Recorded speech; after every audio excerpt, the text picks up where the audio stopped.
atomic mass lecture. So remember, isotopes are atoms of the same element that have the same number of protons but a different number of neutrons, therefore they're going to have a different mass. Remember that the mass number is the number of protons and neutrons. Now, when we look at average atomic mass, there's some terms that you need to know. Isotopic composition, it just means how many isotopes there are and how much their percentage. And then percent abundance is the relative amounts in percent of each isotope found in a sample of the element. Basically, it's going to be the naturally occurring isotopes. And then relative abundance is just the percent abundance divided by 100. So you're converting it into a decimal. Isotopic mass is just the mass of an isotope. And then AMU is the atomic mass unit. It's 1/12 the mass of the carbon-12 isotope, and it's the unit of average atomic mass. So if we were looking at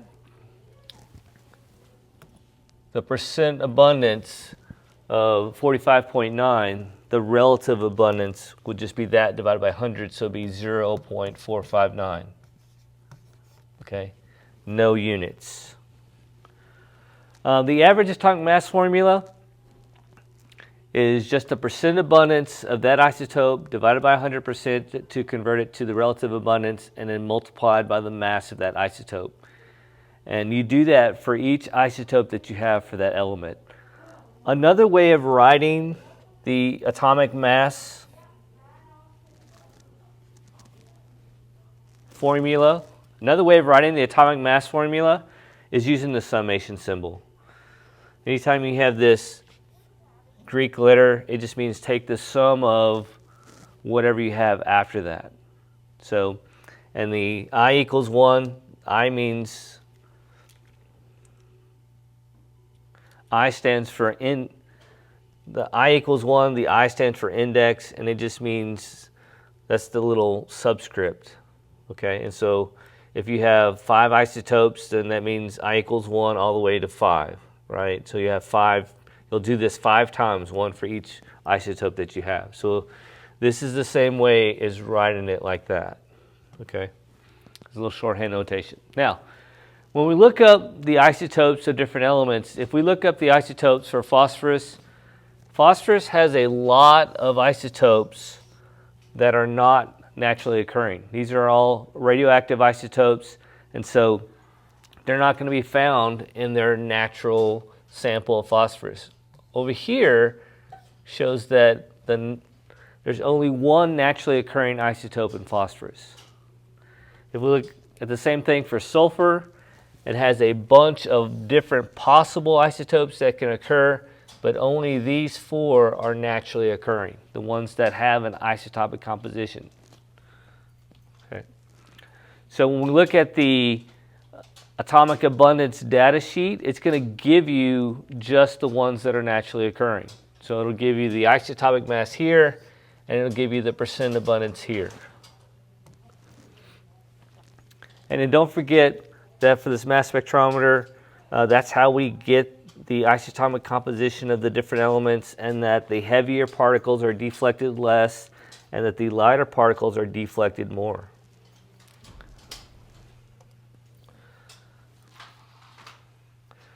So we're going to use that formula to do our examples. So when you're doing problems, average atomic mass problems, it's always a good idea to list your isotopes and your isotopic data so that you can keep it straight. So we have chlorine 35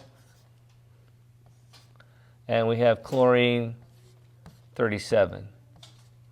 And I'm just going to use this little shorthand notation. This isn't the proper way to do hyphen notation, but these are just like my notes, and so it doesn't matter if I use the proper notation or not. So we know that it is 75.53% for chlorine 35, and then 24.47% for chlorine 37.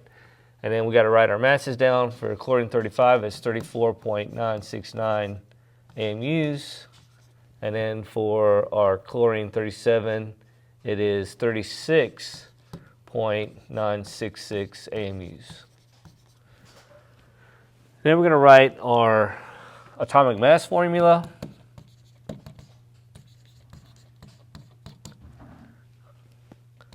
So the percent abundance of 1, the first isotope, divided by 100% times the mass of the first isotope. And we're just going to keep doing that until we run out of isotopes. All right.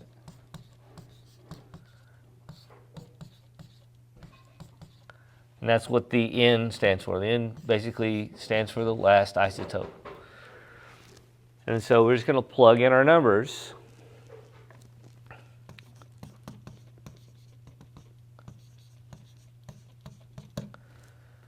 And so we have 75.5.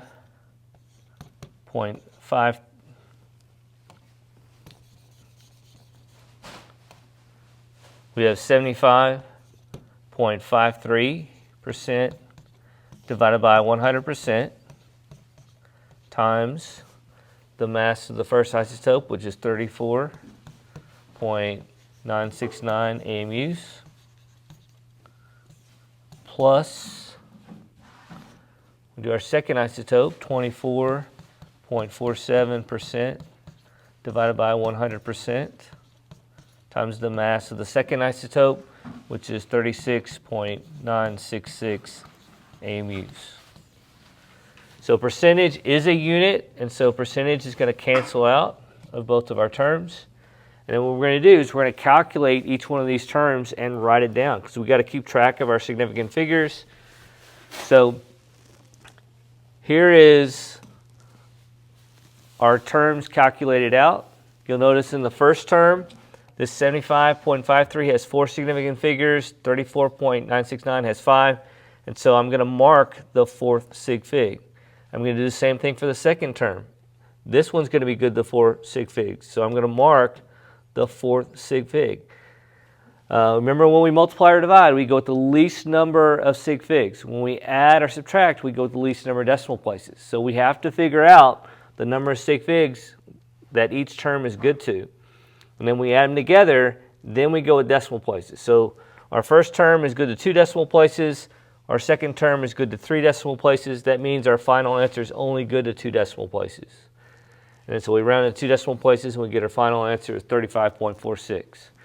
Now the nice thing about atomic mass, if it's on the periodic table, we can check our answer. Okay, if we look up the atomic mass of chlorine, it's 35.457. So that tells us that our answer is correct. If we look at example number 2, we're basically doing the same thing, but now we have 3 terms. Okay, so uranium-234, uranium-235, and uranium-238. So we're going to list our percent abundances and our masses so that we keep them straight in our formula. So 234 has a mass of 234.041 AMU and has a percent abundance of 0.01%. 235 has a percent abundance of 0.71%. Right, I'm getting it right, this right out of the problem. And the mass is 235.044 AMU. Then for uranium-238, there's our mass, here's our percentage, so 99.28%, and then our mass is 238.051 AMU. So they're going to write our formula. Don't forget, when we show our work, we always have to write our formula. So atomic mass equals our percent abundance of isotope 1 divided by 100% times the mass of isotope 1. And we just go plus dot dot dot plus.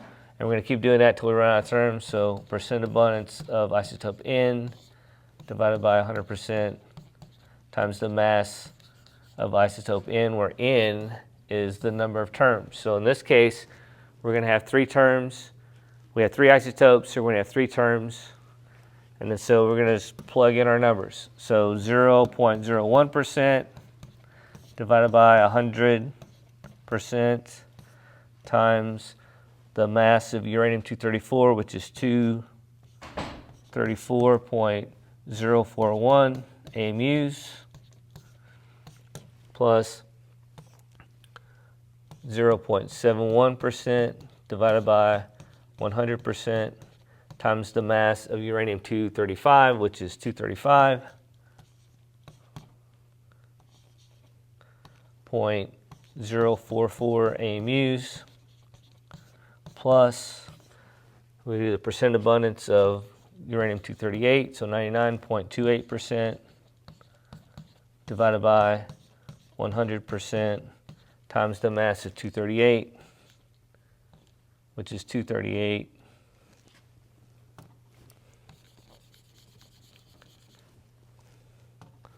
Multiply by the mass of uranium-238, which is 238.051 AMU.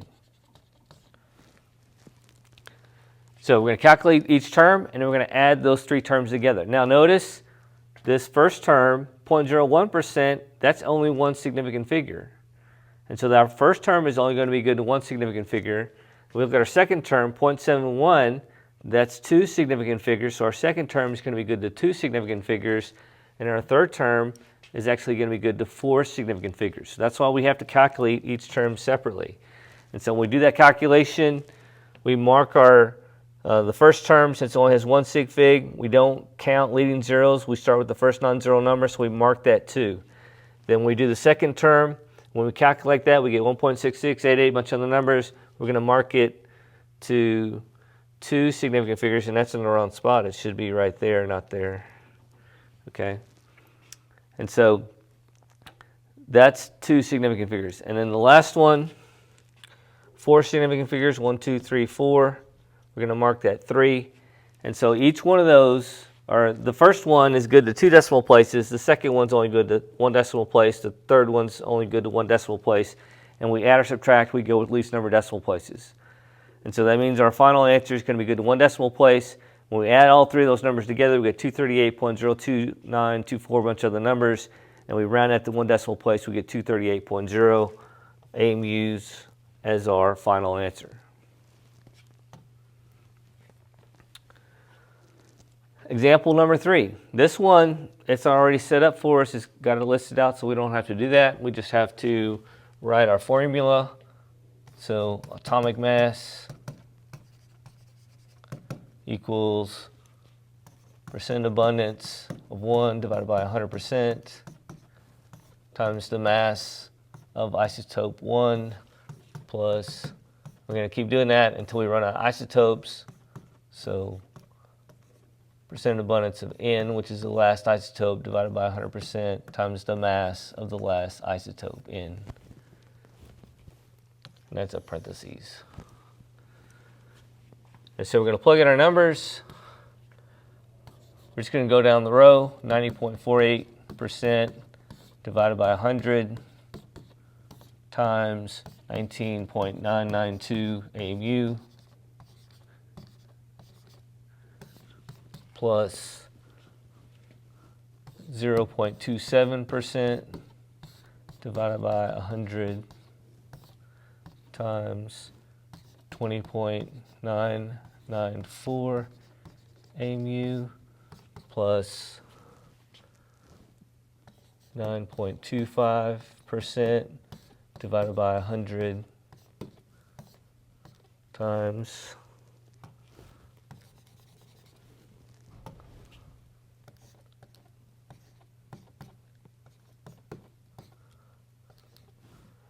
21.991 AMU. And so the first one, this one's going to have 4 significant figures. This one's only going to have 2 significant figures. This one's going to have 3 significant figures. Okay? So again, we're going to calculate each term. And so we're going to mark the 4 sig fig of the first term. So when we calculate that, we get 18.0887, a bunch of other numbers. So we're going to mark the 4 sig figs. So 1, 2, 3, 4, we're going to put a mark. Okay, that's going to be our last significant figure.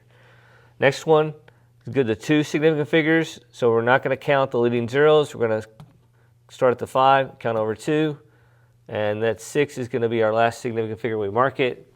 And then when we do the third term, this one's good to 3 significant figures. So we start at the 2 because it's a non-zero number. Always start at the first non-zero number. And then we're going to mark the 3 as our last significant figure. Then we add them together. We have to go with least number of decimal places. So first term is good to 2 decimal places. Second term is good to 3 decimal places. And the third term is good to 2 decimal places. So the least number of decimal places is 2. So when we add those together, we have 20.1796129. We're going to mark the second decimal place as our last significant figure.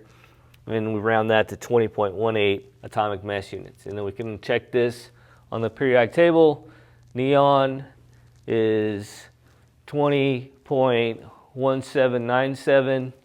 And we got 20.18. So that means we got the right answer.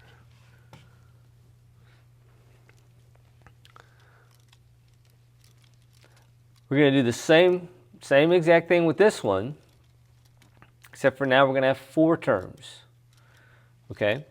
Now, they don't label which is which, but you can figure it out. Because right here is our mass number, and our mass number is always really close to the mass of the isotope. So even though they didn't label this, we know that this is the isotopic mass right here. And that means this must be the percent abundance. Okay?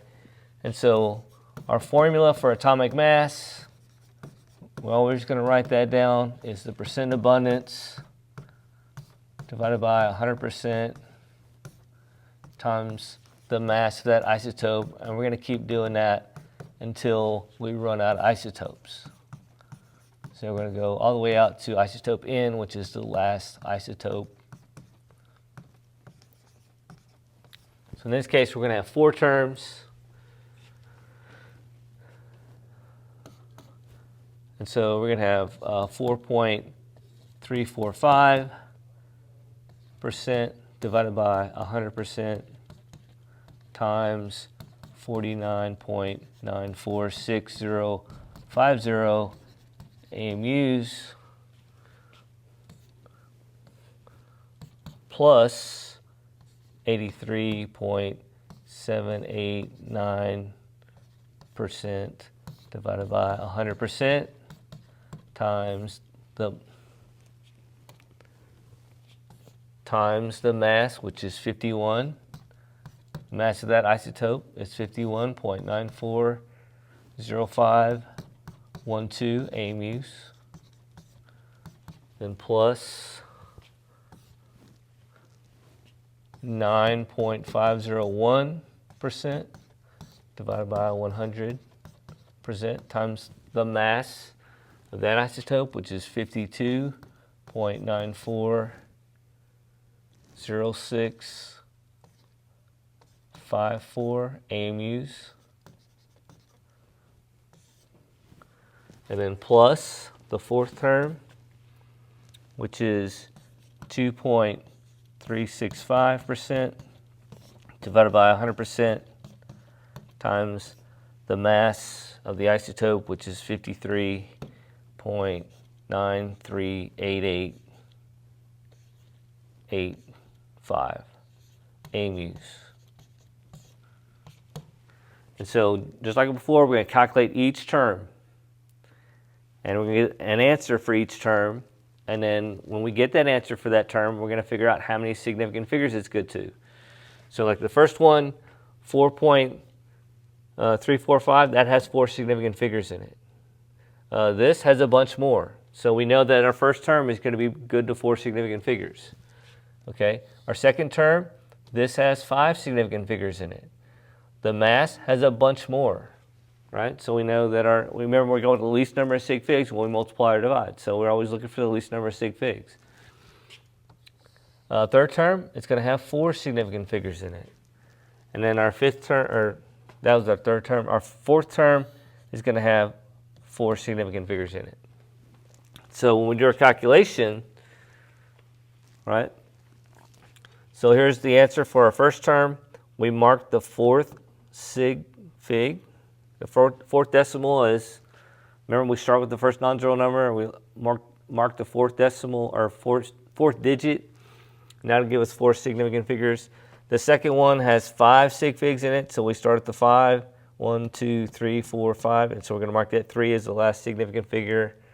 And then the third term was good to 4, so we count over 1, 2, 3, 4. We're going to mark that as our last significant figure, and our last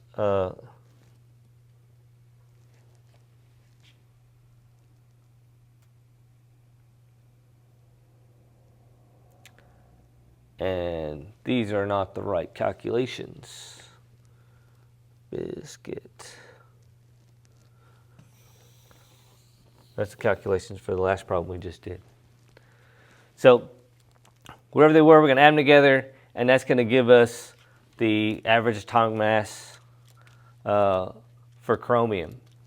And so if we look up chromium on the periodic table, we should get something close to 51.9961 as our final answer. Okay? So these are the right numbers for the terms. It just the calculated part for the terms was not correct. Okay? Last example. This one, okay, they're asking us to calculate the isotopic mass of carbon or of copper 65. Okay? And so copper has 2 isotopes in it. It has copper 63 and copper 65. And they give us the atomic mass of copper 63, and they give us the percent abundance of copper 63. Okay? They give us the percent abundance of copper 65, and they give us the average atomic mass of copper. Okay, so this is the answer for our equation. So essentially what we're going to do with this one is we're going to plug in all the numbers and solve for what they don't give us. Okay, so I'm going to skip to here. So here's our percentages, right? This is what we're looking for, that isotopic mass of copper 65. And so we're going to plug in all our numbers. So here's our average atomic mass. Here's our percent for copper 63. Here's our mass for copper 63. We're going to plug in our percentage for copper 65, and we're going to solve for the mass of copper 65. So we're going to take 69.09 and we're going to take 69.09, divide it by 100, and multiply it by 62.9298. And that's going to give us this answer here, 43.47819. And it's good to 4 sig figs, so I'm going to mark it. Okay, because I don't want to round until we finish the calculation. Okay. Then I'm going to move that to the other side. So I'm going to subtract it from both sides. So it's going to cancel out on the right side, and I'm going to subtract it from the left side. And so we get 63.546 minus 43.47819 on the left. And then when I take 30.91 divided by 100, I get 0.030. I get 0.3091 times the mass of copper 65. Okay? So when I subtract the 63 number and the 43 number, I get 20.0678 as the answer for that. And that's going to be equal to 0.3091 times the mass of copper 65. And then I'm going to divide both sides by 0.3091. Now you'll notice that when we divided 30.91 by 100%, the percentage goes away because that's a unit. And so that 0.3091 is unitless. Okay? And so when I divide both sides by 0.3091, right, we end up with 64.9233. Now both of those numbers are good to 4 significant figures. So this is good to 4, we marked it, and then this one's good to 4. And so the least number of significant figures is 4, and so our final answer is going to be 64.92 atomic mass units.